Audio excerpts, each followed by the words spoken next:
Good evening. Today's class we will be discussing Tradition and Individual Talent by T.S. Eliot. So T.S. Eliot oda tradition na enna, individual talent na enna, it is a critical essay. First essay. T.S. Eliot வந்து critical essay எழுதுறது இதுதான் first time criticism எழுதுறது சரிங்களா. So அதனால் என்ன சொல்கிறாரு இந்த tradition and individual டேலண்ட்லன்றதை நம்ம இன்றைக்கி பார்க்க போகிறோம் சரிங்களா. ஓகே, இதோட வாட் டு சே இன்ட்ரொடக்ஷன் பார்க்கும்போது ட்ரெடிஷன் அண்ட் இண்டிவிஜுவல் டேலண்ட் வந்து it was published in 2 instalment, 2 times 2 தடவையாக பப்ளிஷ் பண்ணுறாரு. எதில் பப்ளிஷ் பண்ணுறாருன்னா ஈகோயிஸ்ட்ன்ற மேகசினில் பப்ளிஷ் பண்ணுறாரு. ஃபஸ்ட்டு ஸ்பெல் வந்து he publishes in the year 1919 and then he publishes in the year 1920. Okay, so first ஈகோயிஸ்ட்ன்ற பத்திரிக்கையில் எழுதுகிறாரு இந்த கிரிட்டிக்கல் எஸ்ஸேவை. 1919 ஒரு பார்ட்டும் 1920 ஒரு பார்ட்டும் எழுதுகிறாரு சரியா. So it becomes the full length book of essays on poetry and criticism. So பொயட்ரியை பற்றியும் கிரிட்டிசிசமை பற்றியும் என்ன பண்ணுறாரு அவர், இட் பிகம்ஸ் அந்த அவ்வளோ கிரிட்டிசிசம் எஸ்ஸேஸையும் ஒன்றாக்கிறார். த சேக்ரெட் வுட், அந்த ஃபுல் புக்குக்கு பேர் வந்து த சேக்ரெட் வுட். இவரோட கலெக்ஷன் ஆஃப் புக்ஸுக்கு பேர் பார்த்திங்கன்னா sacred wood. Literary modernism is visible throughout the essay. In the self consciousness Eliot writes of with regards to writing poetry. So Eliot வந்து is fully conscious of what he is writing throughout the essay. இதில் in particular he is quoting wasteland. So Waste Land வந்து traditional ways, நிறைய வேஸை வந்து உடைச்சி எரிஞ்சிருக்கு. DS எலியட்டோட wasteland வந்து இதுக்கு முன்னாடி இருந்த அந்த என்ன சொல்கிறது ட்ரெடிஷ்னலாக எழுதுவாங்க இல்லையா, இமேஜரி யூஸ் பண்ணுவாங்க, பர்சானிஃபிகேஷன் யூஸ் பண்ணுவாங்க, இந்த மாதிரி பொயட்ரி எழுதுறதுக்குனே சில விஷயங்கள் இருக்குது இல்லையா. ஸோ அதெல்லாம் உடைத்து எறிந்துட்டு கண்ணா பின்னான்னு பிட்டாக எழுதுகிறார். நீங்கள் ட்ரெடிஷன் வேஸ்ட்லேண்ட் ஏற்கனவே உங்களுக்கு நான் நடத்தியிருக்கேன், அது புரியவே புரியாது அந்த டைரிசஸ்ன்றது. அது காரணம் வந்து ஹைலி ஃபிலசாஃபிக்கல், அது சரியா பிட்டாக இருக்கும், சீன்ஸாக இருக்கும், ஸ்னிப்பெட்ஸ்ன்னு சொல்லுவாங்க. So different snippets, so different scenario of life அப்படியே என்ன பண்ணுறாரு போர்ட்ரே பண்ணுறாரு. இன்னும் உங்களுக்கு வந்து இதை நல்லா சொல்லணுன்னு பார்த்தீங்கன்னா, இப்போ இந்த ஃபேமிலி மேன்னு ஒன்று வந்திருக்கு பாருங்கள் நெட்ஃப்ளிக்ஸில். ஸோ அந்த நெட்ஃப்ளிக்ஸில் வந்திருக்க ஃபேமிலி மேன் பார்த்திங்கன்னா சீரீஸ்ன்னு சொல்கிறாங்க. அந்த சீரீஸில் பார்த்திங்கன்னா அங்கே ஒன்று இங்கே ஒன்று, ஒன்றுக்கு ஒன்று என்ன இருக்காது, ரொம்ப தொடர்பு இருக்க மாதிரியே இருக்காது, புரிகிற மாதிரி இருக்கும் ஆனால் புரியாது. அதுதான் வந்து சீரீஸ். ஸோ அந்த மாதிரி தான் என்னது வேஸ்ட்லேண்ட், புரியுதா. சரி, ஆக்சுவலாக இட் இஸ் வெரி வெரி நம்மளோட ஹையர் லெவலுக்கு போயிட்டோம், நம்ம அப்படியே தொடர்ந்து கதை மாதிரி பார்த்த காலங்கள் போயிட்டு. ஸோ அதுதான் வேஸ்ட்லேண்ட் சரியா. ஸோ அதனால் it is a modernist era. Modernist era means traditional way of ரைட்டிங்கை தகர்த்து எறிகிறாரு. ஸோ அதனால தான் நமக்கு புரிஞ்சுக்கிறதுல we find it very difficult சரியா. ஸோ அதனால் எப்படி வந்து ஆர்கியூமெண்ட் பண்ணுறாரு எலியட் அப்படின்றத இந்த ட்ரெடிஷன் அண்ட் இண்டிவிஜுவல் டேலண்ட்டில் நல்லா அழகாக சொல்லியிருக்கார். இந்த வேஸ்ட்லேண்ட் வந்து இவரோட ஆர்கியூமெண்ட்டுக்கு எப்படி ஒரு எக்ஸாம்பிளுக்கு ஒரு போயம் எடுத்துக்கிறாரு, அது வேறு ஒரு போயமாக எடுத்துக்காமல் தான் எழுதின போயத்தையே என்ன பண்ணிக்கிறாரு எக்ஸாம்பிளாக எழுத்துக்கிறார். ஸோ என்ன ஆர்கியூ பண்ணுறாரு, first argument tradition and individual டேலண்ட்டில் என்ன ஆர்கியூ பண்ணுறாருன்னா, it is the poet's treatment. அதுதான் ரொம்ப ரொம்ப முக்கியம் லிட்ரேச்சரில். ஸோ அது அவரோட டேலண்ட்டை வந்து எது போர்ட்ரே பண்ணுதுன்னா இட்ஸ் ட்ரீட்மெண்ட் அப்படின்னு சொல்கிறார். How the poet treats his poetry. இப்போ பொயட்டுக்கு நாலேஜ் இருக்கும்ல.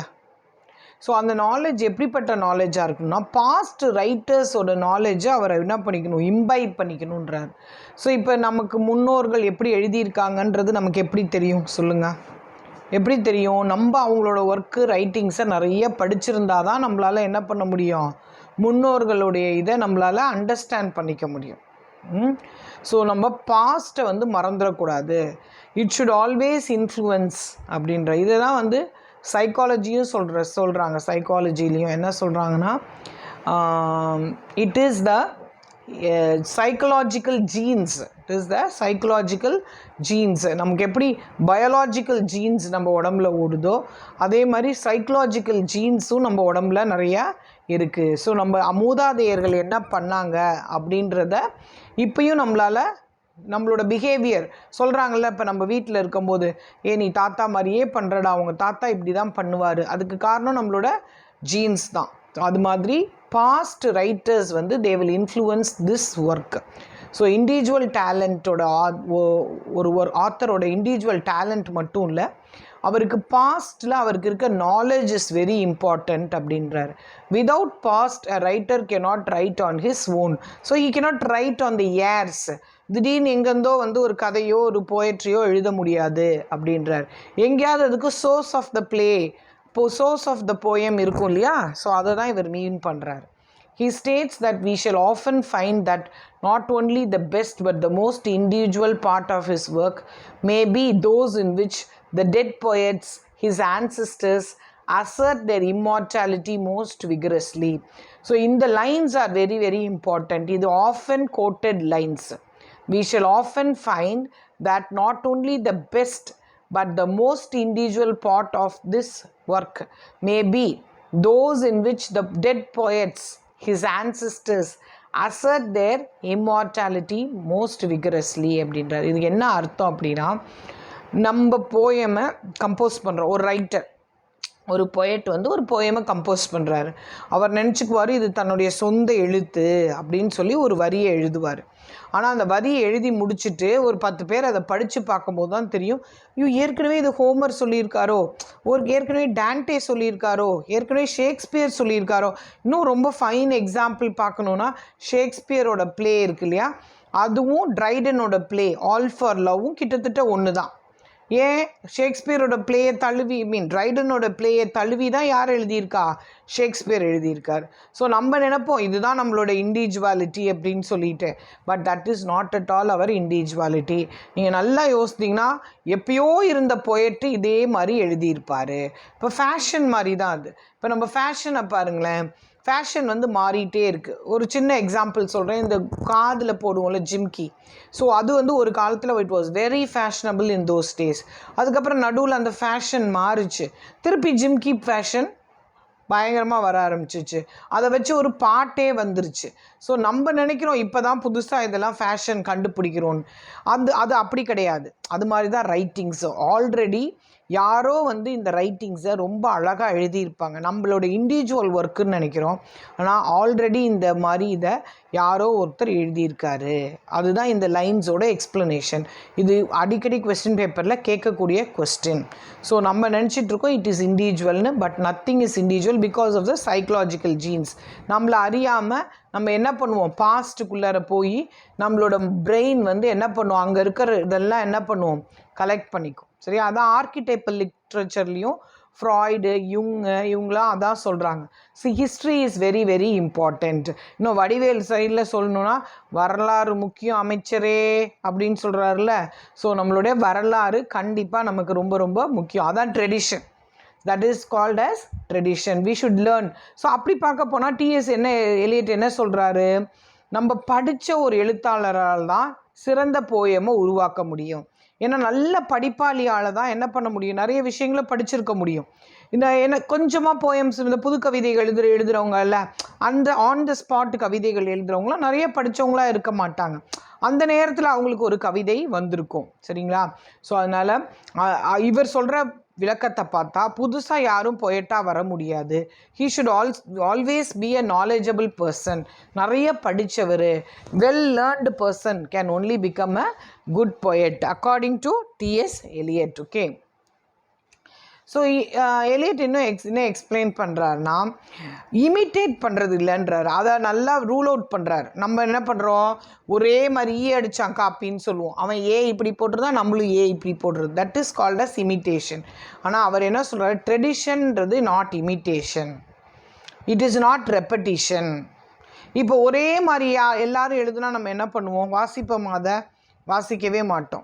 So novelty is better then repetition. புதுசாக நிறைய அதை கண்டுபிடிக்கும் போது, நாவல்ட்டினா புதுசாக கண்டுபிடிக்கிறது. ஸோ ரெப்படிஷனுக்கு அது எவ்வளோ பெட்டர்.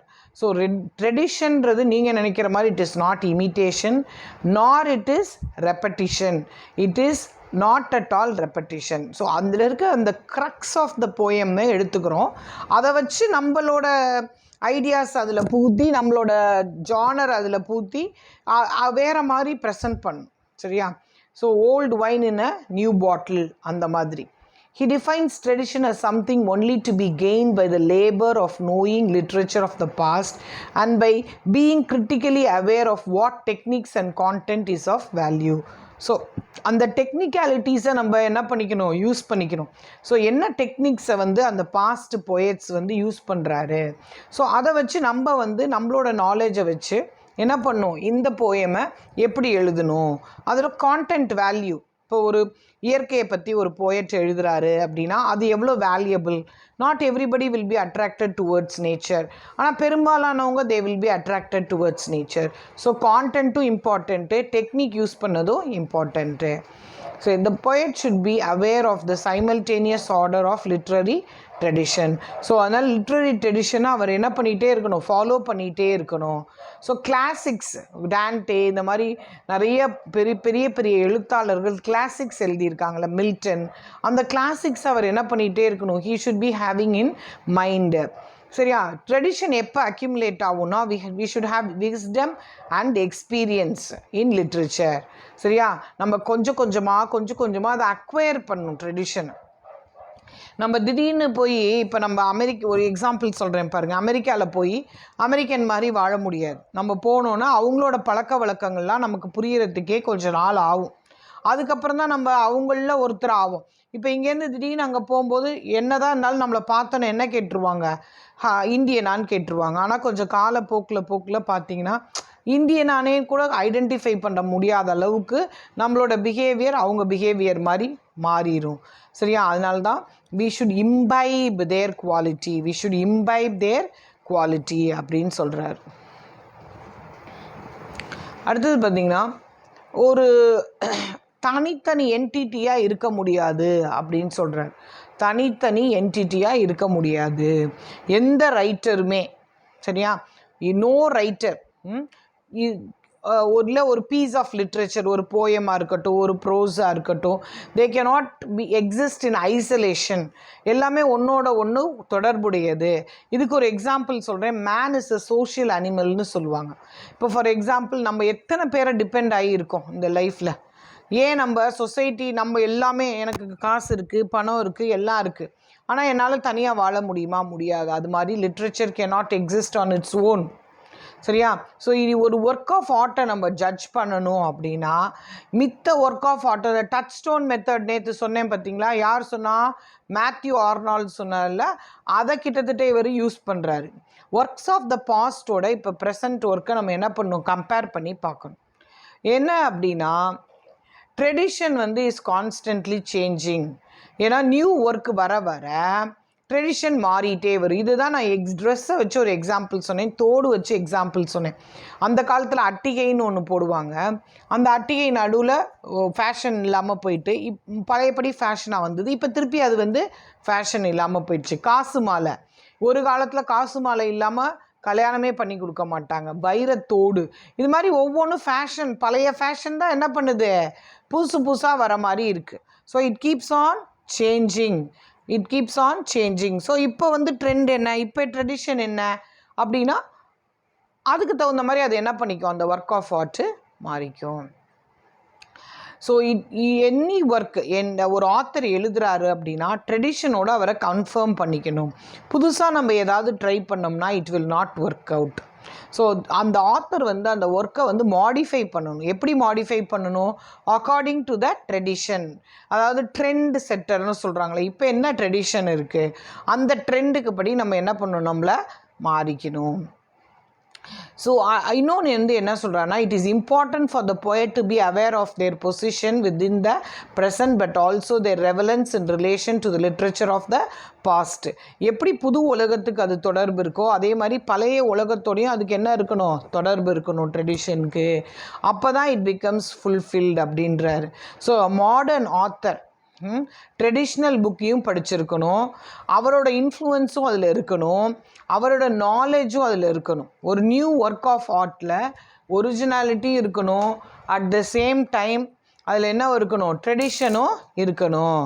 ஏன்னா அது வந்து நிறைய சேஞ்ச் பண்ணும் அப்படின்னு சொல்கிறார். So present relationship between the present and past is not one way. நான் தான் சொன்னேன், ஏற்கனவே உள்ள பாஸ்ட்டு ப்ரெசண்ட்டை இன்ஃப்ளூயன்ஸ் பண்ணுது, இப்போ இருக்க ப்ரெசண்ட்டு பாஸ்ட்டை two way process. It is a two-way process. The present can alter the past just as the past informs the present. So இப்போ இருக்க ப்ரெசண்ட் தான் நாளைக்கு என்ன ஆக போகுது, பாஸ்ட்டாக மாறப்போகுது. அப்போது பாஸ்ட் வந்து என்ன பண்ணுது, அப்போ இருக்க ப்ரெசண்ட்டை நமக்கு என்ன பண்ணுது, இன்ஃபார்ம் பண்ணுது. ஸோ அதனால் இட் இஸ் அ டூ-வே ப்ராசஸ் அப்படின்னு சொல்கிறார். அடுத்தது என்ன சொல்கிறாருன்னா, எல்லாருமே எல்லாத்தையும் படிச்சிட முடியுமா, முடியாது. நாலேஜ் ஆஃப் த பாஸ்ட் அப்படியே உலகத்தில் இருக்க அவ்வளோத்தையும் நம்ம என்ன பண்ணவே முடியாது, படிச்சிருக்கவே முடியாது. ஸோ அப்போ ஒரு ட்ரெடிஷனை பற்றி நமக்கு நாலேஜ் கிடைக்கணும் அப்படின்னா நம்ம கொஞ்சம் கிரிட்டிக்கலாக எக்ஸாமின் பண்ணணுன்றாரு பாஸ்ட்டை. சரியா? எதை படிக்கணும், வள்ளு வதக்குன்னு எல்லாத்தையும் நம்மளால் படிக்க முடியுமா, முடியவே முடியாது. அதனால் நம்ம என்ன பண்ணணும், ஏற்கனவே படித்து எதெல்லாம் ஹை வேல்யூவில் இருக்குது இல்லையா, அப்போ பிளாட்டோ, அரிஸ்டாட்டில், மில்டன், ஷேக்ஸ்பியர், அந்த மாதிரி ஏற்கனவே ஹை வேல்யூ போயம்ஸை நம்ம என்ன பண்ணிக்கலாம், படிச்சுக்கலாம். ஏன்னா அதெல்லாம் ஷுவராக வந்து it will become a yardstick. சரியா? ஸோ அதனால் you need not read every thing. சரியா? You read only the high value works of the other past writers. So அடுத்தது பார்த்திங்கன்னா, ஒவ்வொரு ஏஜுக்கும் ஒரு ட்ரெண்ட் இருக்கும். நான் சொன்னேன் இல்லையா அந்த வேர்டு ட்ரெண்டு. ஸோ டெக்னிக்ஸ் ஒவ்வொரு ஏஜுக்கும் ஒரு டெக்னிக் இருக்கும். ஸோ அந்த டெக்னிக்கும் இதையும் நம்ம என்ன பண்ணணும், ரெக்கக்னைஸ் பண்ணணும். ஸோ ஆத்தர் வந்து குட் சென்ஸ் ஆஃப் ட்ரெடிஷன் இருந்ததுன்னா அவருக்கு என்ன பண்ண முடியும், அவரோட லிட்ரரி ஒர்க் வந்து நல்ல அந்த ட்ரெண்டே நல்லா இருக்கும். சரியா? இந்த ட்ரெண்ட் வந்து ரெக்கக்னைஸ் பண்ணப்படும், மக்களால் அது அங்கீகரிக்கப்படும் அப்படின்றார்.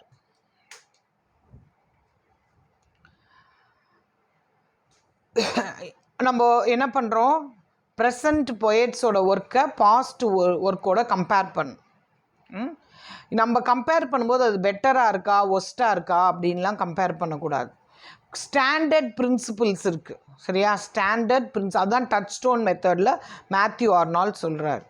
எதுக்கு வந்து நம்ம கம்பேர் பண்ணுறோன்னா, நியூ ஒர்க்கு, ஓல்டு ஒர்க்கு, இது ரெண்டையும் நம்ம படிக்கும்போது ஒரு deeper understanding of the text நமக்கு கிடைக்கிது. Deeper understanding of the text. That is why we compare it with the old work of art. சரியா? ஸோ அப்போ தான் ட்ரெடிஷன்னா என்ன, இண்டிவிஜுவல் டேலண்ட்டு. இப்போ நம்ம ஒரு ஒர்க்கை படித்தோன்னா நமக்கு தெரியும், ஓஹோ இதெல்லாம் இவர் கடன் வாங்கியிருக்காரு, இதெல்லாம் வந்து இது இவரோட ஓனு அப்படின்றது தெரியும். டிஎஸ் எலியட்டோட வேஸ்ட்லேண்டே சொல்கிறேன் பாருங்கள். ஏற்கனவே நான் உங்களுக்கு வேஸ்ட்லேண்ட் சொல்லி கொடுத்தேன். அதை பார்க்கும்போது உபனிஷத்ஸ்லேருந்து எடுத்திருக்காரு. டா டடா டட்டா அப்படின்னு சொல்கிறாரு. இதெல்லாம் உபனிஷத்ஸில் ஏற்கனவே சொல்லக்கூடிய கருத்துக்கள். அந்த கருத்தை எடுத்து அவர் என்ன பண்ணியிருக்காரு, இங்கே யூஸ் பண்ணியிருக்கார். எந்த இடத்துல, வேஸ்ட்லேண்டில் யூஸ் பண்ணியிருக்கார். வேஸ்ட்லேண்டை பொறுத்த வரைக்கும் பார்த்தீங்கன்னா it is essentially a Christian work. இதில் உபனிஷத்ஸ் எங்கே வருது, அதை லிங்க் பண்ணுறார். ஸோ நமக்கு நல்லா தெரியும் எது வந்து டிஎஸ் எலியட்டோட ஓன் கிரியேட்டிவிட்டி, எது வந்து he has borrowed from the Upanishads அப்படின்னு தெரியும். ஸோ அதுக்காக தான் நம்ம கம்பேர் பண்ணி பார்க்குறோம். நாட் இது நல்லதா கெட்டதான்றதுக்கு கிடையாது. Whether there is originality in the text or whether there is tradition in the text. இதுக்காக தான் நம்ம பழைய டெக்ஸ்டோட கம்பேர் பண்ணுறோம். Eliot claims that art never improves. He argues that despite changes in thinking, great writers such as Shakespeare and Homer remain relevant. See, art வந்து improve ஆகிடாது. So அப்போ இருந்த art இப்படி இருந்தது, இப்போ இருந்த ஆர்ட் இப்படி இருக்குது அப்படிலாம் கிடையாது. சரியா? ஷேக்ஸ்பியரையும் ஹோமரையும் இப்போ படித்தாலும் they are relevant to in the society. சரியா? இப்போ நீங்கள் படித்து பாருங்கள் ஷேக்ஸ்பியரோட ஒர்க்ஸை, உங்களுக்கு புரியுதா இல்லையா? இப்போ கூட அந்த மாதிரி கேரக்டர்ஸை நம்ம அசோசியேட் பண்ணுவோமா இல்லையா? ஷேக்ஸ்பியரோட ஒர்க்கில் வர ஹீரோஸோட எஸ் வி வில் அசோசியேட். ஏன்னா அது கிளாசிக்ஸ். அப்படி எழுதணும். நம்ம ஒர்க் ஆஃப் ஆர்ட் வந்து காலத்தால் அழியாததாக இருக்கணும். சில கான்டெக்ஸ்டில் சிலது நமக்கு புரியும், சில கான்டெக்ஸ்டில் சிலது புரியாது. ஃபார் எக்ஸாம்பிள் பிளாக் ரைட்டர்ஸ் இருக்காங்கள்ல, அப்போ ஒரு காலத்தில் அவங்க என்ன பண்ணாங்க, அதை ஒட்டியே எழுதுனாங்க. அப்போ அந்த பிளாக் பீப்புளோட கல்ச்சர் நமக்கு தெரியலனா நம்மளால் அதை என்ன பண்ண முடியாது, அண்டர்ஸ்டாண்ட் பண்ணிக்கவே முடியாது. அதே மாதிரி நம்ம நாட்டில் சுதந்திர போராட்டத்தை பற்றி நிறைய ரைட்டர்ஸ் எழுதுனாங்க. அது ஒன்லி நம்ம சுதந்திர போராட்டத்தை பற்றி பேக்ரவுண்ட் நாலேஜ் நமக்கு இருந்தால் தான் நம்மளால் என்ன பண்ண முடியும், அதை இப்போ வாசிக்கும் போது நமக்கு புரியும். இப்போ பாரதியார் கூட கவிதைகள், சாம்பல் நிறத்தில் ஒரு பூனை உண்டு அப்படிலாம் சொல்கிறாருல. ஸோ அது எப்போ தெரியும், டிஃப்ரெண்ட் பீப்புள் இந்தியாவில் வாழ்கிறாங்கன்ற அந்த நாலேஜ் ட்ரெடிஷன் இருந்தால் தான் we will become relevant. அல்லனா நமக்கு அது புரியாது. ஆனால் ஷேக்ஸ்பியரோ ஹோமரோ அப்படி கிடையாது. they are classics. புரியுதா? he recognized that artists work with different materials and the art is a product of different eras. so different era, different age, they belong to different age. அதனால் அவங்கள வந்து குவாலிட்டி வைஸ் நம்மளால் என்ன பண்ண முடியாது, measure பண்ண முடியாது. இந்த ஒர்க்கு நல்ல ஒர்க்கு, இந்த ஒர்க்கு கெட்ட ஒர்க்கு அப்படிலாம் நம்ம சொல்லவே முடியாது. It depends on the era, depends upon the trend அப்படின்னு சொல்கிறார். அடுத்தது இந்த மாதிரி நம்ம கம்பேர் பண்ணணும்னா we need great level of knowledge. சரியா? ஸோ இப்போ ஹோமர் போய் நான் படித்து பார்த்து புரிஞ்சுக்கணுன்னா எனக்கு எவ்வளோ அறிவு வேணும். So not everybody can read it. சரியா? ஸோ அதனால் வந்து இந்த எஸ்ஸேவே கிரிட்டிசைஸ் பண்ணுறாரு. என்ன கிரிட்டிசைஸ் பண்ணுறாருன்னா, கிரேட் பொயட்ஸ் நிறைய பேருக்கு நாலேஜே இல்லை. ஃபார் எக்ஸாம்பிள் ஷேக்ஸ்பியருக்கு கூட அந்த அளவுக்கு என்ன கிடையாது, நாலேஜ் கிடையாது. He knows little Latin and less French ஏதோ சொல்லுவாங்க அது. ஸோ அந்த மாதிரி எஜுகேஷன் லெவல் ரொம்ப லோ. அதுக்காக அவர் ரொம்ப லோ ரைட்டர்னு சொல்ல முடியுமா? எலியட் சொல்கிறத பார்த்தா அப்படி தான் இருக்குது. ஸோ அதனால தான் இவர் கிரிட்டிசிசமில் இது ஒரு குறை அப்படின்னு சொல்கிறாங்க. சரியா? ஸோ எலியட்டை பொறுத்த வரைக்கும் எல்லா ரைட்டர்ஸும் நல்லா பிடித்தவர்கள், அனைத்தும் கற்று தேர்ந்தவர்களாக இருக்க வேண்டும். So but that is not possible. ஏன்னா நமக்கே எக்ஸாம்பிள் இருக்குது. Shakespeare was not educated in a very very proper school. நிறைய பேர் பார்த்திங்கன்னா ரொம்ப அன்எஜுகேட்டடாக இருக்கவங்க கூட because of their individual talent, inborn talent, நிறைய ரைட்டர்ஸ் என்ன பண்ணியிருக்காங்க, லைஃப்பில் முன்னுக்கு வந்திருக்காங்க அப்படின்னு சொல்கிறார். அடுத்தது எலியட் என்ன ஆர்கியூ பண்ணுறாருன்னா, ஸோ எவ்ரி பொயட்டோட தலையாய கடமை, டியூட்டி என்ன அப்படின்னா, நாலேஜை அக்வயர் பண்ணணும். அவங்களோட நாலேஜை அக்வயர் பண்ணணும். அப்போ தான் அவங்களோட கெரியரில் முன்னேறிட்டே போகலாம். ஸோ இண்டிவிஜுவல் ஒர்க்கு ஒரு தடவை நம்மளோட டேலண்ட்டை நம்ம ப்ரூவ் பண்ணிட்டோன்னு வச்சுக்கோங்களேன், அடுத்த தடவை நமக்கு சரக்கு இருக்காது. அவ்வளோதான் நமக்கு மைண்டில் இருக்கும். நம்மளோட இண்டிவிஜுவாலிட்டி சும்மா தோணாது. ஏதாவது ஒன்று படிக்கும்போது தான் அதுலேருந்து ஒரு அசோசியேட்டிவ் ஐடியாஸ் வரும். ஸோ நம்மளோட கெரியரை டெவலப் பண்ணிக்கணும். we have to read a lot, especially writers. So நம்ம ட்ரெடிஷனை நிறையா படிக்க it encourages and strengthens the poet to become a great writer. So அவர் படிப்பறிவு இல்லாமல் இருக்கலாம், பட் ஆனால் நிறையா அவர் எழுத ஆரம்பிச்சிட்டாரு, நம்ம ப்ரொஃபஷன் ரைட்டிங் தான் அப்படின்ன பிறகு he should start to read a lot. So இதுதான் இப்போ நான் சொன்னேன் இல்லையா, இண்டிவிஜுவாலிட்டி ஸ்டார்டிங்கில் ஓகே, ஆனால் அது வந்து இட் வில் பிகம் இம்மெச்சுவர். நம்ம இன்னும் படிக்காமையே இருந்தோம்னா we will become immature poets. சரியா? ஸோ அதனால் எபிலிட்டி டு கிரியேட் எல்லா நேரத்துலையும் இருக்காது, மெச்சூரிட்டி ஆஃப் ஒர்க் வராது. இப்போ நம்ம முதல்ல எழுதும்போது நிறைய தப்பு இருக்கும், அப்புறம் எழுதும்போது அதில் என்ன இருக்கும், தப்பிதங்களை நம்மளே திருத்திக்குவோம். ஸோ அது மாதிரி any writer as he reads a lot he will be able to correct himself. So therefore makes it irrelevant who wrote the poem under analysis. The relevance lies in the poem's delivery of literary tradition. So யார் ஒரு poem எழுதுனான்றது முக்கியம் கிடையாது, அதில் எவ்வளோ தூரம் ட்ரெடிஷனை follow பண்ணியிருக்காங்க, அதில் தான் அவங்களுடைய என்ன இருக்குது, ரெலவென்ஸு, கிரேட்னஸ் இருக்குது அப்படின்னு சொல்கிறார். அடுத்தது நியூ சிச்சுவேஷன்ஸ் இருக்குது, க்ரியேட் பண்ணுறாங்க பொயட்ஸ் அப்படின்னு சொல்கிறாரு. பெருசாக அதில் வந்து விசிபிள் சேஞ்சஸ் இல்லை அப்படின்னாலும் ஒரு பர்ஃபெக்ட் ஆர்டிஸ்ட் இருந்தால் என்ன பண்ணுவார், எமோஷன்ஸை கம்ப்ளீட்டாக ஸ்ப்ளிட் பண்ணி வெளியில் எடுப்பார். Will be the man who suffers அந்த மைண்ட் விச் கிரியேட்ஸ். எவ்வளோதான் அந்த பொயட்டுக்கு சஃபரிங் தனிப்பட்ட வாழ்க்கையில் இருந்தாலும் அவரோட mind will become very very creative. அதுதான் இன்பார்ன் பொயட்ரியோட நேச்சர், பொயட்டோட நேச்சர். ஃபார் எக்ஸாம்பிள், ஒரு பொயட்டு நான் சொல்ல விரும்பல, அது கான்ட்ரவர்சி வந்துடும். அவர் பார்த்திங்கன்னா தண்ணி அடித்தா தான் அவரால் போயமே எழுத முடியும். ஏன் தண்ணி அடிக்கிறாரு? அவருக்கு பர்சனலாக எவ்வளோ சோகங்கள் இருக்குது.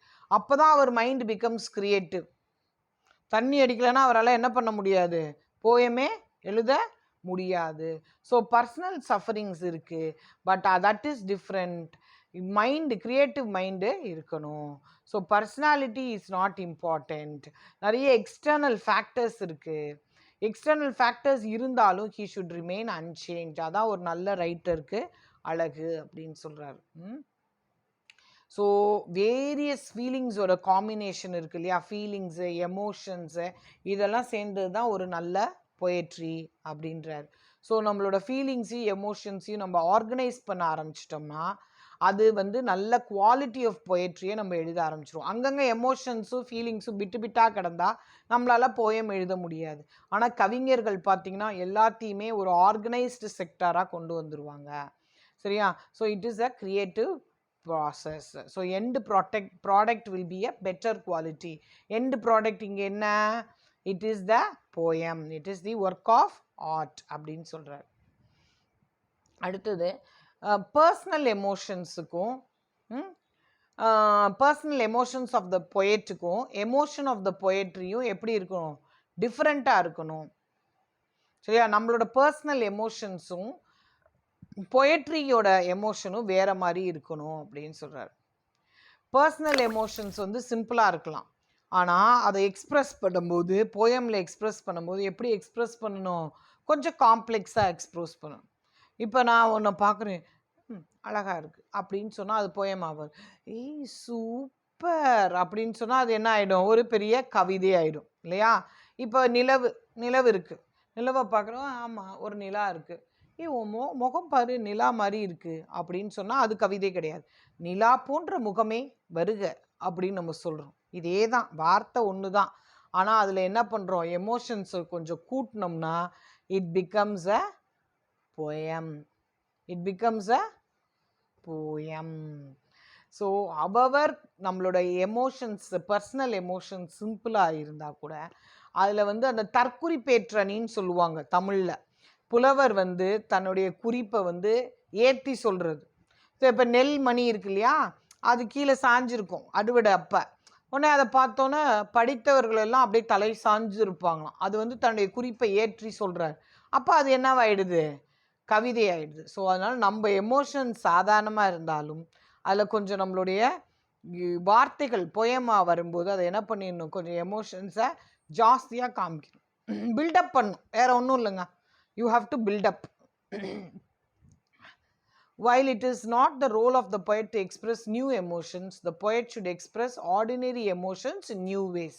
அதான் மாற்றி யோசின்னு சொல்கிறாங்களா, அதெல்லாம் மாற்றி எழுதணும். ஸோ நம்மளால் அப்படி எழுத முடியாது. ஒன்லி அ பொயட்டு சாதாரணமாக நடக்கிற ஒரு விஷயத்தை கூட வேறு ஆங்கிளில் பார்ப்பாங்க. அதுதான் அவங்களுடைய ரைட்டர்ஸோடைய மிகப்பெரிய பலம். நம்மளால் அப்படி பார்க்க முடியாதனால தான் நம்ம சாதாரண மனிதர்கள், அவங்க வந்து தே பிகம் கிரேட் பீப்புள். அடுத்தது பார்த்திங்கன்னா ஹி ரிஜெக்ட்ஸ் வேர்ட்ஸ்வர்த்தோட தியரியை ரிஜெக்ட் பண்ணுறார். ஏன் அப்படி ரிஜெக்ட் பண்ணுறாருனா, its origin in emotions recollected in tranquility. Wordsworth என்ன சொல்கிறாருன்னா, உடனே எக்ஸ்ப்ரெஸ் பண்ண மாட்டார். அந்த எமோஷன்ஸ் அப்படியே மைண்டில் சேவ் பண்ணிக்கிட்டு கொஞ்சம் போய் உட்காந்து இந்த மாடெல்லாம் அசை போடும் பார்த்துருக்கீங்களா, முதல்ல அவுக்குன்னு சாப்பிட்ரும், அப்புறம் போய் ஒரு மூலையில் உட்காந்து அசை போடும். அது மாதிரி எமோஷன்ஸ் ரிகலெக்டட் இன் ட்ராங்குலிட்டின்றாரு வேர்ட்ஸ்வர்த். ஆனால் அதை வந்து எலியட் வந்து ரிஜெக்ட் பண்ணுறார். என்னன்னா எமோஷன்ஸை வந்து என்ன பண்ணணும்? உடனே நம்ம என்ன பண்ணிடணும்? எக்ஸ்ப்ரெஸ் பண்ணிடணும். சரியா? அதை வந்து மனசில் வச்சா அது என்ன ஆகிடும்? அதோட வீரியம் குறைஞ்சிரும் அப்படின்றார். So it should not be passive. புரியுதா? poetry should be an escape from the poet, not a reflection of them. So ஒரு பொயட்ரியை வாசிக்கும் பொழுது அந்த பொயட்டு தெரியக்கூடாது, பொயட்ரி தான் மேலோங்கி தெரியணும் அப்படின்றார். Eliot is not denying the poet personality but is declaring that impersonality required to create good poetry. நம்மளோட அப்ஜெக்டிவிட்டி தான் தெரியணும். ஒரு போயட்டில் என் சோக கதையாக எழுதி ஒரு போயம் எழுதுனேன்னு வச்சுக்கோங்க, எத்தனை நாள் என்னோட சோக கதையை நீங்கள் கேட்பீங்க? கொஞ்ச நாள், ஒரு தடவை கேட்பீங்க, 2 தடவை கேட்பீங்க கவிதையாக. எப்போ பார்த்தாலும் நான் என்னோடய பர்சனாலிட்டி அதில் கொண்டு வந்து விட்டேன்னா நீங்கள் கொஞ்ச நாளில் என்ன ஆகிடும், உங்களுக்கு போர் அடிச்சிடும். என்ன இந்த போயம் இப்படி சோகமாகவே இருக்குது, இல்லை சந்தோஷமாகவே இருந்தால் என்ன எப்போ பார்த்தாலும் இப்படி இருக்குது அப்படின்னு. நம்மளோட பர்சனாலிட்டி அதில் வந்து மிங்கிள் ஆகக்கூடாது. சரியா? த poet should surrender his emotions and create poetry. நம்மளுடைய எமோஷன்ஸை சப்ரஸ் பண்ணிக்கணும். நம்மளோட எமோஷன்ஸ் என்ன பண்ணிக்கணும், சப்ரஸ் பண்ணி. அடுத்தது அந்த பார்ட் 3 ஆஃப் த எஸ்ஸேல என்ன சொல்கிறார், எலியட் கன்க்ளூட் பண்ணுறார். The poet is only capable of surrendering themselves to their work if they have acquired a good sense of tradition. So நமக்கு உண்மையாகவே நாலேஜ் ஆஃப் த ட்ரெடிஷன் இருந்துச்சுன்னா we will surrender ourselves. ஏன்னா நம்மளோட personality அதில் வந்து என்ன ஆகாது, மிங்கிள் ஆகாது. And he is not likely to know what is to be done unless he lives in what he is not merely the present but the present moment of the past. So அதான் சொல்கிறேன், past is very very important. Unless he is conscious not of what is dead but of what is already living. So டெட்டுன்னு பார்க்கக்கூடாது, பாஸ்ட்டை வந்து ட்ரெட்டுன்னு பார்க்கக்கூடாது. பாஸ்ட்டை எப்படி பார்க்கணும், already living அப்படி பார்க்கணும் அப்படின்னு சொல்கிறார். ஸோ அதனால் வந்து திஸ் எஸ்ஸே அப்ஹோல்ஸ் த பாஸ்ட். அதே நேரத்தில் பாஸ்ட்டை வந்து பிளைண்டாக இமிட்டேட் பண்ணக்கூடாது. சரியா? So we have to acquire knowledge from the past and produce a new work of art. அப்படின்றது தான் இந்த full essence of the what to say tradition and individual talent. சரியா? So இந்த ஆர்கியூமெண்ட்ஸ் எல்லாம் வச்சு பார்க்கும்பொழுது, நம்ம வச்சு பார்க்கும்போது எலியட்டை பற்றி நம்ம என்ன நினைக்கிறோம் அப்படின்னா, he belongs to the didactic school of poetic literary theory. டயடாட்டிக்னா எதையுமே கொஸ்டின் பண்ணுறது. ஸோ என்ன டயடாட்டிக் என்ன பண்ணும் அப்படின்னா, it should educate as well as entertain. ஒரு போயம் வந்து ஜஸ்ட் ஃபார் ப்ளஷருக்காக என்ன பண்ணக்கூடாது, நம்ம எழுதக்கூடாது. இட் ஷுட் எஜுகேட், அதில் ஏதாவது ஒரு மாரல் சென்ஸ் இருக்கணும் அப்படின்னு சொல்கிறார். அதான் didacticism. Tradition and the individual talent sets out rules to be a great poet. So சில ரூல்ஸ்லாம் சொல்லுது எப்படி கிரேட் பொயட்டாக ஆகிறதுக்கு. அதில் என்னென்னா, நியோ கிளாசிக்கல் கிரிட்டிக் இல்லையா அவர். So he's theories bear some resemblance to that. He speaks of the classics being as relevant to poetry now as ever. So classics இப்பயும் ரெலவெண்ட்டாக இருக்கிறதுக்கு காரணம், there is a resemblance of the past. சரியா? So ஒரிஜினாலிட்டியை விட, individual டேலண்ட்டை விட tradition is very very important அப்படின்னு சொல்கிறார். அடுத்தது பார்த்திங்கன்னா, எஸ்ரா பவுண்டு வந்து உங்களுக்கே தெரியும், டிஎஸ் எலியட்டும் எஸ்ரா பவுண்டும் ரொம்ப கிரேட் ஃப்ரெண்ட்ஸ். ஸோ ஆக்சுவலாக வேஸ்ட்லேண்டை வந்து நிறைய இடத்துல கட் பண்ணது யார் அப்படின்னா, எடிட் பண்ணது யாருன்னா எஸ்ரா பவுண்டு தான். Make it new. Ezra Pound என்ன சொல்கிறாரு, ஓல்டாக இருக்கலாம் பட் அதை வந்து புதுசாக்கிடு அப்படின்ற, ஆல்டர் பண்ணிடு. ஸோ கம்ப்ளீட்டாக ஒரிஜினலாக இருக்கணும், அதில் ஒன்று கூட நம் பழைய வாடையை அடிக்கக்கூடாது. So something new from the tradition should be created. இதுதான் எஸ்ரா பவுண்ட் சொல்கிறாரு. எஸ்ரா பவுண்டோ யார் அப்படின்னா, எலியட்டோடைய வேஸ்ட்லேண்டை எடிட் பண்ணவர். சரியா? ஸோ அடுத்தது பார்த்திங்கன்னா, இண்டிவிஜுவலோட எக்ஸ்பீரியன்ஸை பற்றி அவர் சொல்கிறார். ஸோ நம்மளோட எக்ஸ்பீரியன்ஸை வந்து நம்ம சொல்லும்போது அதில் கொஞ்சம் ஒரிஜினாலிட்டியை லிமிட் பண்ணிக்கிட்டு ட்ரெடிஷனை கொஞ்சம் கம்பைன் பண்ணோம்னா என்ன பண்ணலாம், யுனிக்னஸ் ஆஃப் பொயட்ரி கிடைக்குன்றார். சரியா? இண்டிவிஜுவல் எக்ஸ்பீரியன்ஸை லிமிட் பண்ணிக்கிட்டு, சரியா, ஒரிஜினாலிட்டியை நம்ம கொஞ்சம் லிமிட் பண்ணிக்கிட்டோம்னா யுனிக்னஸ் இன் பொயட்ரி கிடைக்கும் அப்படின்றார். ஸோ ஒரிஜினாலிட்டி வேணும், சரியா, ஆனால் ஹிஸ்டாரிக் ட்ரெடிஷனும் வேணும். இதுதான் அவர் திருப்பி திருப்பி சொல்லக்கூடிய ஒரு விஷயம். Tradition and the individual discourages poets who are less well educated and therefore could discourage naturally talented poets from creating newly truly unique poems. So tradition and individual talent எதை discourage பண்ணுது? Less educated poets discourage பண்ணுது. So poets should be well educated. Poets should be well educated அப்படின்றார். So அடுத்தது பார்த்தீங்கன்னா இந்த எஸ்ஏவை பொறுத்த வரைக்கும் it is overall ஃப்ளாடுன்றார். ஏன்னா நிறைய ரிஜிட் ரூல்ஸ் இருக்குது. க்ரியேட்டிவிட்டியில் ரூல்ஸே இருக்கக்கூடாது. க்ரியேட்டிவ் ரைட்டிங்கோட மெயின் பாயிண்ட்டே அதில் நிறைய என்ன இருக்கக்கூடாது? ரூல்ஸ் இருக்கக்கூடாது.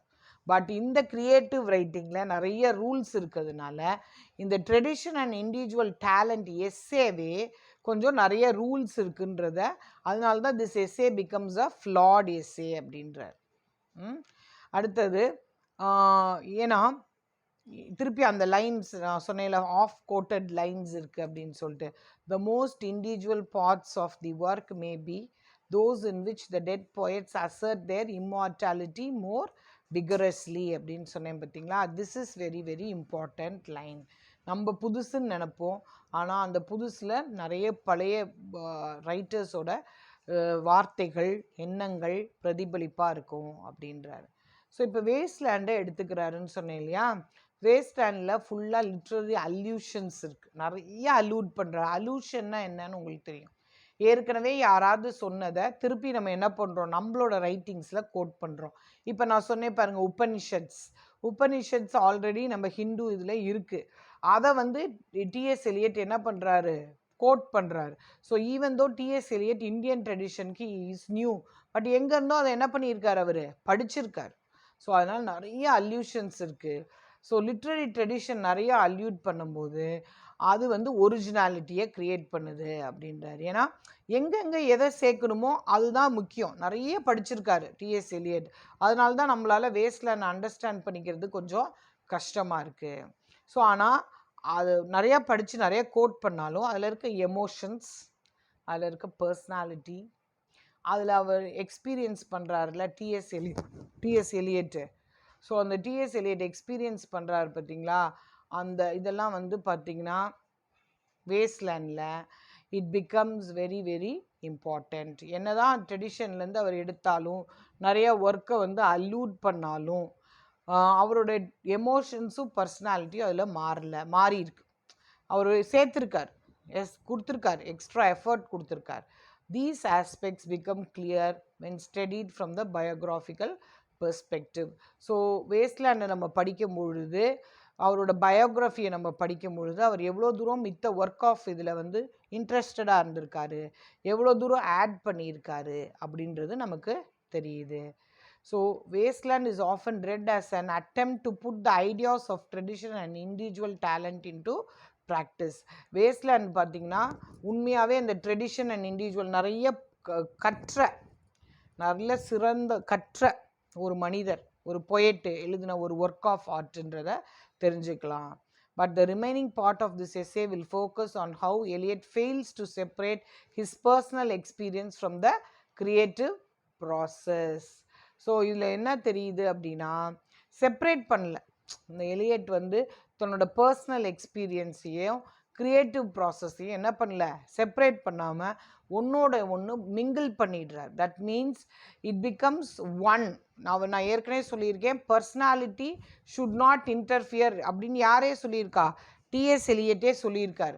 பட் இந்த எஸ்ஸேயை பொறுத்த வரைக்கும் he fails to separate them அப்படின்னு சொல்கிறார். ஸோ இதில் வேஸ்ட்லேண்ட் எப்படி கம்பேர் பண்ணுறாங்கன்னு பார்த்தீங்கன்னா, வேஸ்ட்லேண்ட் உங்களுக்கு தெரியும் 1922 எழுதியிருக்காங்க. அந்த நேரத்தில் பார்த்திங்கன்னா டிஎஸ் எலியட் வந்து ஒரு ஃபிசிஷியனோட கண்ட்ரோலில் இருந்தார். 3 months ரெஸ்ட் எடுக்கணும்னு சொல்லியிருக்காங்க. சரி, அதனால் நர்வஸ் பிரேக் டவுனில் இருந்திருக்கார் யார்? DS Eliot. ஸோ அதனால் ஒரு நியூரோ டாக்டர் அவரை ட்ரீட் பண்ணியிருக்காரு. அவர் பேர் டாக்டர் விட்ஸோ. சரியா, சுவிட்சர்லாண்டில். ஸோ எங்கேருந்து அவர் எழுதியிருக்காரு வேஸ்ட்லேண்டுன்னு பார்த்தீங்கன்னா சுவிட்சர்லாண்டுலேருந்து எழுதியிருக்காரு. ஸோ இந்த ட்ரீட்மெண்ட் பீரியடில் தான் அவர் வேஸ்ட்லேண்ட் எழுதியிருக்கார். சரியா, ஸோ அதனால் எலியட்டோட சைக்கலாஜிக்கல் கண்டிஷன் வந்து நம்ம இதுலேருந்து நம்ம தெரிஞ்சுக்கலாம். சரியா, அவரோட பர்சனாலிட்டி நிறைய இதில் விசிபிளாக இருக்குது. அந்த தீம்ஸ்லேயும் சரி, அப்படியே ஃபுல்லாகவே வந்து செக்ஷுவல் ஓவர் டோன்ஸ் நிறையா வரும். ஏன்னா perverted sexual overtones. So there is perverted sexual overtone. நீங்கள் வேஸ்ட்டில் அந்த படித்து பார்த்தீங்கன்னா தெரியும். ஒரு டைப்பிஸ்ட் இருப்பாங்க, அவங்க பாட்டுக்கு டைப் அடிச்சுட்டே இருப்பாங்க. திடீர்னு பார்த்தீங்கன்னா she will have sex with somebody. So இதெல்லாம் பர்வர்ஷன். அவங்களுக்கு வந்து செக்ஸுன்றது ஒரு புனிதமானது கிடையாது, தண்ணி குடிக்கிற மாதிரி. ஸோ இதெல்லாம் தான் அவரோட தீம்ஸாக இருந்திருக்கு. ஸோ ஃபுல்லாகவே அதில் செஸ் கேம் ஒன்று இருக்குது. அதில் பார்த்திங்கன்னா அவங்க வீட்டில் இருக்க பெரியவங்களாம் செஸ் விளையாண்டுட்டு இருப்பாங்க. அங்கே அவங்க கசின் சிஸ்டரை என்ன பண்ணிகிட்டு இருப்பாங்க, ரேப் பண்ணிகிட்டு இருப்பாங்க. ஸோ லாங்குவேஜ், கிராமர் எல்லாமே இவரோட சைக்கலாஜிக்கல் பிரேக் டவுன் அப்போ எழுதுனது. சரியா? ஸோ இதெல்லாம் வந்து என்ன பண்ணியிருக்கணும், ஆப்சண்ட்டாக இருந்திருக்கணும். அவரோட பர்சனாலிட்டி இதில் வந்து ஹிட் ஆகிருக்கக்கூடாது. எதில்? போயத்தில். பட் இன்வேரியபிளி டிஎஸ் எலியட்டோட பர்சனாலிட்டி இதில் வந்து imbibe ஆயிட்டா. That is why tradition and individual talent has become a failure. That is why it has become a failure. Okay. அடுத்தது பார்த்தீங்கன்னா, it is perhaps due to Eliot's belief that poetry is not a turning loose of emotion but an escape from emotion.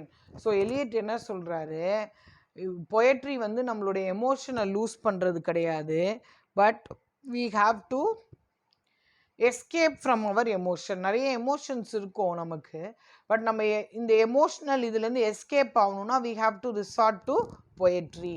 So நம்மளோட personality அதில் reflect ஆகக்கூடாதுன்றாரு. But an escape from பர்சனாலிட்டின்றாரு. But invariably அவரோட personality அவரோட வேஸ்ட்லேண்ட்ற போயம்லேயே வெளிப்படுது. சரியா? ஸோ அதனால் this essay becomes a failure. சரியா? This essay becomes a failure. ஏன்னா பிகாஸ் அவர் சொன்னதை அவராலே என்ன பண்ண முடியல, பர்சனல் எக்ஸ்பீரியன்ஸை கொண்டு வராரு அப்படின்றது தான் இதில் முக்கியமான விஷயம். இன்னொரு விஷயம் பார்த்தீங்கன்னா, டைரிசஸ் இருக்கார்ல வேஸ்ட்லேண்டில். சரியா? அவர் தான் இம்பார்ட்டண்ட்டான பர்சன் வேஸ்ட்லேண்டை பொறுத்த வரைக்கும்.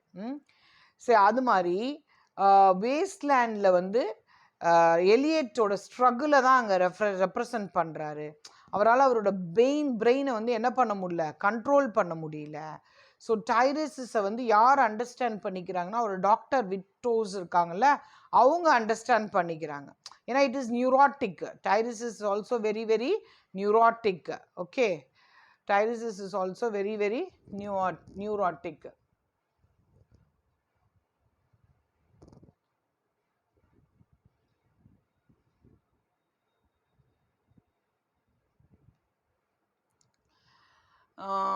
So very little in the present and his thought always turned to the past or the future.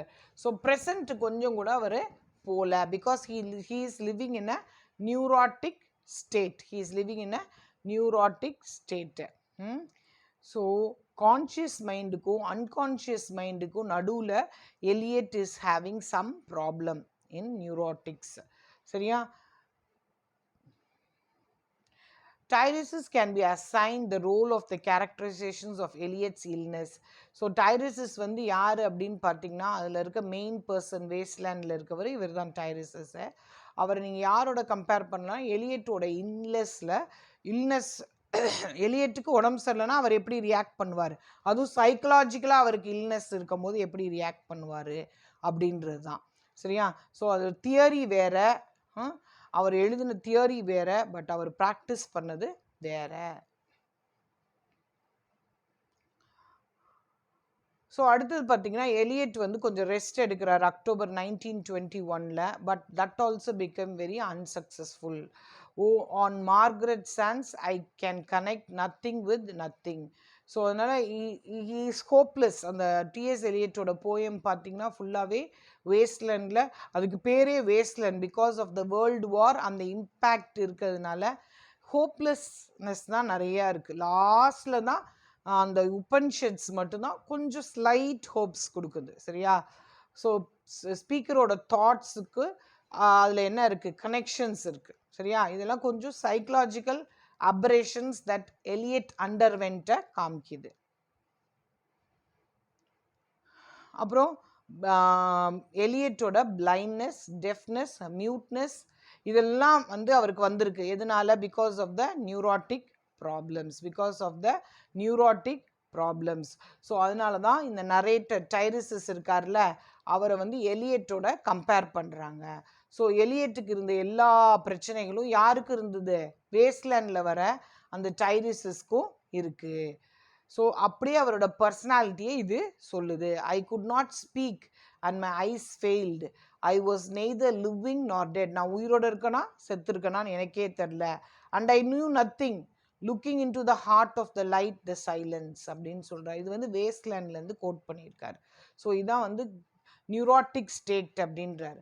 So speaker is unable to connect with the world because it is hopeless. சரியா? So இந்த டைரிஸஸோட another character இருக்காங்க அப்படின்னு பார்த்தா அது யார் அப்படின்னா DS Eliot. நிஜ வாழ்க்கையில் டிஎஸ் எலியட். சரியா? My nerves are bad tonight. அவரோட நர்வ்ஸ் எப்படி இருக்கான்? பேடாக இருக்கான். Yes bad. Stay with me, என் கூடயே இருங்க. Speak to me. Why do you never speak? Speak. What are you thinking of? What thinking what? I never know what you are thinking. Think. இந்த வேர்ட்ஸ் எல்லாம் பார்த்தீங்கன்னா அவரால் night தூங்கவே முடியல. He suffers from insomnia. இன்சோம்னியானா தூங்க முடியாத ஒரு வியாதி. இது இன்னொரு சிம்டம் ஆஃப் நியூராட்டிக்ஸ். சரியா? ஸோ நம்மளால் நைட்டு நிம்மதியாக தூங்க முடியலன்னா நம்ம என்ன பண்ண முடியாது? அடுத்த நாள் ஃப்ரெஷ்ஷாக எழுந்திரிச்சு வேலை பார்க்க முடியாது. ஸோ அந்த போயம் வந்து எலியட்டோட நியூராட்டிக்ஸ் வந்து ரொம்ப அஃபெக்ட் பண்ணியிருக்கு. ஸோ அதனால் this poem reflects his personality. சரியா? எலியட்டோட பர்சனாலிட்டியை ரிஃப்ளெக்ட் பண்ணுது அப்படின்றார். அடுத்தது there is a severe lack of control இந்த போயம். ஸோ ஒரு நரேஷன் மாதிரி வராது. வேஸ்ட்லேண்டு நான் நடத்தியிருக்கேன், நீங்கள் அதை எடுத்து பாருங்கள். வெப்சைட்டில் அப்லோட் பண்ணியிருப்பாங்க. 5 பார்ட்ஸாக இருக்கும். அதை பாருங்கள். அதில் பார்த்தீங்கன்னா ஒன்றுக்கு ஒன்று தொடர்பே இருக்காது. நிறைய பேர் ஸ்டூடெண்ட்ஸ் கூட கேட்டாங்க, என்ன இது மாதிரி ஒன்றுக்கு ஒன்று தொடர்பே இல்லாமல் இருக்குது அப்படின்னா, because he had that problem and he had the problem of connectivity. So ரைட்டரோட அந்த பொயட்டோட பர்சனாலிட்டி அதில் என்ன வந்துருச்சு? இன்ஃப்ளூயன்ஸ் ஆகிட்டு அப்படின்றார். ஸோ அதனால் அந்த தெரப்பி போயிட்டுருக்கார் இல்லையா, அதில் தான் அவர் என்ன சொல்கிறார் கடைசியாக? சாந்தி சாந்தி சாந்தின்னு உபனிஷத்ஸ் இது பண்ணுறாரு, கோட் பண்ணுறாரு. ஸோ காரணம் என்னென்னா அவரோட மனசை வந்து அவரே என்ன பண்ணிக்கிறாரு? சாந்தப்படுத்திக்கிறாரு. யார்? எலியட். எப்படியாவது அமைதியாக தன்னுடைய மனசை குவைட்டாக வச்சுக்க முடியுமா அப்படின்ட்டு. So what the thunder set, கடைசியில் நான் சொன்னேன் உபனிஷத்ஸை போடுறாருன்ட்டு. டடா தம்யதா அப்படின்னா the boat respond gaily, the hand expert with snail or oar, the sea was calm, your heart would have responded gaily when invited, beating obedient to controlling hands. So இதுதான் what the thunder said வேஸ்ட்லேண்டோட இது உபனிஷத்ஸ்லேருந்து quote பண்ணுறாரு. So at this point he is recovering. அந்த ஒரு state treatment கொடுக்குறாங்களே அந்த neurotic ஸ்டேட்லேருந்து he is coming out of it. அதுதான் கடைசி பாட்டு வாட் த தண்டர் செட்டுன்றது. ஸோ அவர் வந்து அந்த இன்சோம்னியாலேருந்து வெளியில் வராரு, ஹோப்லெஸ்லெஸ்லேருந்து வெளியில் வராரு, கன்ஃபியூஷன்லேருந்து வெளியில் வராரு. சரியா? ஸோ இதெல்லாம் தான் வந்து சிம்டம்ஸு. அந்த சிம்டம்ஸ்லேருந்து அவர் வெளியில் வர்றதுனால ஸோ வேஸ்ட்லேண்ட் வந்து the central idea is neurotic அப்படின்றது தான். ஸோ டிஎஸ் எலியட் வந்து அவரோட பர்சனாலிட்டியை வேஸ்ட்லேண்டில் என்ன பண்ணுறாரு? மென்டல் ஹெல்த் ப்ராப்ளம்ஸ் அவருக்கு இருந்ததுன்றதை எக்ஸ்போஸ் பண்ணுறாரு. ஸோ வேஸ்ட்லேண்ட் வந்து என்னது? It is a very very personal poem of TS Eliot. So அப்படி பார்த்தா ட்ரெடிஷன் அண்ட் இண்டிவிஜுவல் டேலண்ட்டை அவரே என்ன பண்ணுறாரு? ட்ரெடிஷன் அஃப்கோர்ஸ் நிறைய கொண்டு வராரு. ஏன் அப்படின்னா நிறைய அல்யூஷன்ஸ் அவர் இருக்குது. So the emotion of the art is இம்பர்சனல்ன்றதை அவரே ரெஃப்யூட் பண்ணுறார். Because wasteland is very highly personal. Okay. So இது உங்களுக்கு கொஞ்சம் அண்டர்ஸ்டாண்ட் பண்ணிக்கிறதுக்கு கொஞ்சம் டிஃபிகல்ட்டாக தான் இருக்கும். But still if you read it again